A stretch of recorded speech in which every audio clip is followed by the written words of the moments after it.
All right, testing, testing, 1 2 1 2. What it do, YouTube? It is Love Henry here. You read the title, shit. I'ma just get right into it. I should have got my shit beforehand. That would have been smart. All right, number one, we got For Real by 454. Fun ass album. Sounds just as colorful as the cover looks. One in a Million by Aaliyah. Solid 90s R&B album. I love Timbaland's R&B production. All right, next we got The Awakening by the Ahmad Jamal Trio. Ahmad Jamal is probably one of my favorite pianists of all time. This album got some bangers. You know, Dolphin Dance. I love music. Like, 10 out of 10 tracks. 10 out of 10 tracks. All right, now we got Free Your Mind by Amnesty. This album is loaded with gems. Very, very good, record to sample stuff off of. Back to Black by Amy Winehouse. Very rare album with no skips to me. I think that every single second of this album is perfect. Like front to back, this shit is so good. So the disc is also pink, which is an added bonus. New Blue Sun by Andre 3000. Tranquil ass album. I listen to this shit regularly. I love that this shit exists. Collapsed in Sunbeams by Arlo Park. Lovely ass UK R&B album. Put this shit on next time you're riding a bike in the summer. Thank me later. Next we got Black Swan by Blood Orange. This is a beautifully made piece of art pop. I think Blood Orange can do no wrong in my eyes. Continuing with Blood Orange, we got Angel's Pulse. This is one of the best mixtapes of all time. This shit is peak. I should really read my script before I start talking. All right, next we got Exodus by Bob Marley. I've loved this shit ever since I was a little kid. I actually stole this record from my parents, so sorry mom, sorry dad, but reggae is the best. It's just the best. 22 A Million by Bon Iver. One of the best things to come out of the 2010s. I think this album is a work of art. Just so incredibly beautiful. All right, probably the newest addition to my collection. We got Sable Fable by Bon Iver. This is easily one of the best things I've heard so far this year. Like, this shit is going to be on my top 10 inevitably. I already know. Also, shout out to my girlfriend for getting this for me. Thank you, Ohani. We got Awaken My Love by Childish Gambino. This is another album that I think the cover kind of just represents, perfectly, at least sonically wise, just vibey as hell. Sounds like dark blue. Sounds like the color dark blue. That's really all I can say. Because the Internet by Childish Gambino. To call this an album would be doing it a disservice. I feel like, this is an experience. So I got tired of adjusting my hair, so y'all just gonna deal with this now. Anyways, Charm by Clairo. I feel like the title of this album is perfect because this is a charming ass experience. Production on this as well is just immaculate as fuck. Next we got Curtis by Curtis Mayfield. Enchanting ass soul album. I hope I'm pronouncing this right, but Simond by Simond. Music for the Soul. Another great sampling album, I'd say. Man, I'm realizing how long this shit is gonna take to fucking edit. Oh my god. Black Messiah by D'Angelo and the Vanguard. Granted that the wait for this album was longer than I had been alive at that point, but this shit was definitely worth the wait. Say D'Angelo can do no wrong in my eyes. I don't think there's a single song by him that I dislike. Some more D'Angelo, we got Voodoo. This album is perfect in every way. I truly do think that this is like a fucking 11, 12 out of 10 album. Like, just everything about this is perfect. I could go on about this album for hours. Freudian by Daniel Caesar. Top 5 R&B albums to come out in the 2010s. This shit holds such a special place in my heart. Never Enough by Daniel Caesar. This album was a perfect soundtrack to the last 3-4 months of my time in high school, and another really special album to me because of it. We got Absolutely by Dijon. So I don't think I've heard another album that sounds like this. Just such an eclectic mix of genres that comes out to a beautiful finished product. Next we got Dinner Party by Dinner Party. This is a fucking super group of musicians, and the music definitely shows. Introducing by DJ Shadow, a super monumental, important album in the landscape of beat tapes and instrumental hip-hop albums. Alligator Bites Never Heal by Doechii. If this is just a mixtape, then I am so excited to hear what a proper album from her sounds like, because this shit already is amazing.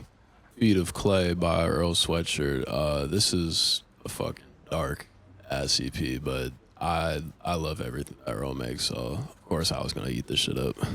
Also by Earl Sweatshirt, we got some rap songs. This is my favorite rap album of all time. Like, this shit is just perfect to me in every single way. Rounding out the Earl Sweatshirt trilogy, we got Sick. This is a perfect progression of Earl's sound in my eyes. You know, I think that this shit sounds like stepping outside like right after you beat a migraine. So nice, so good. All right, next we have Jerusalem by Imohoy Tsege Mariam Gabru. I hope I said that right. Very, very peaceful Ethiopian classical music. I'd love to put this shit on in the morning time. We got Mama's Gun by Erykah Badu. One of my favorite albums of all time. You know, she really did create a masterpiece with this album. As well, we got Baduism by Erykah Badu. This shit is just such a consistently good vibe throughout. You know, this is very good smoking music. And then also rounding out the Erykah Badu trilogy, we got Worldwide Underground. This album's a bit more experimental than her other work, but I welcome all of it, you know. All right, this is probably the most records we got for the letter F, but all right, we got Underdressed at the Symphony by Faye Webster. This is a beautifully produced and written album. It definitely helps that I saw this live with my girlfriend. I actually bought this at the concert, but amazing experience too. The concert was incredible. So we got Fela Kuti and Africa 70 with Kala Kuta Show.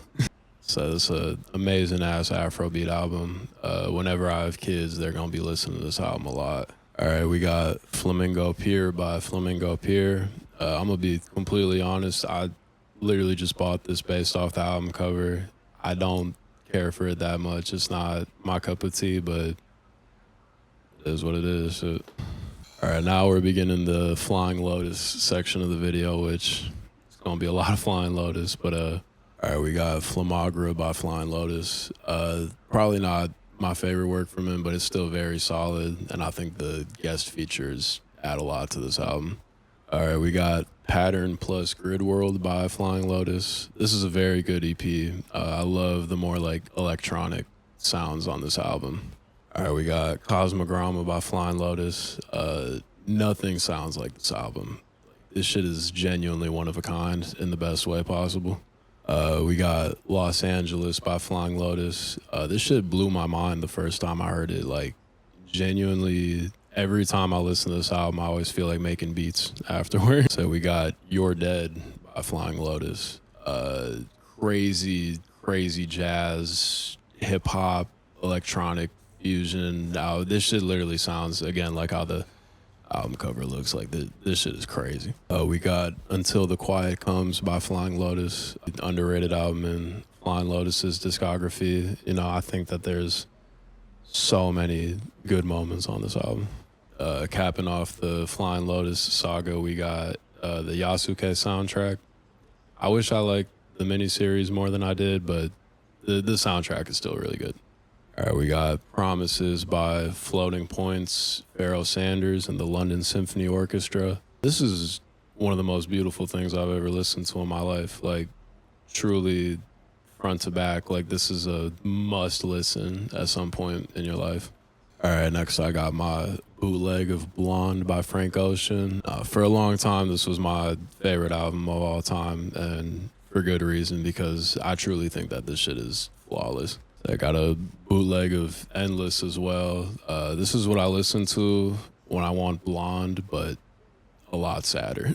Bandana by Freddie Gibbs and Madlib. I truly think this is one of the most perfect rapper-producer duos of all time. Like, you know, Freddie just glides over this shit so effortlessly.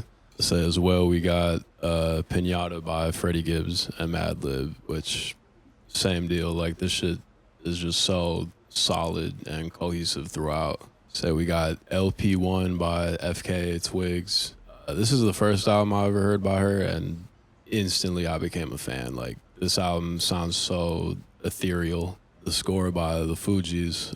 This is one of my favorite 90s hip hop albums of all time. Lauryn Hill is one of the greatest to ever do it. Finishing off for part one of this series, we got Standing on the Verge of Getting It On by Funkadelic. My dad put me onto Funkadelic from a very young age, and I just think that everything they do is so off the wall in the best way. Yeah, no, that's gonna wrap it up for this video, just because now I gotta sit down and go edit this shit. But yeah, no, I mean, definitely stick around for part two coming out in the foreseeable future. Yeah, thank you for your time.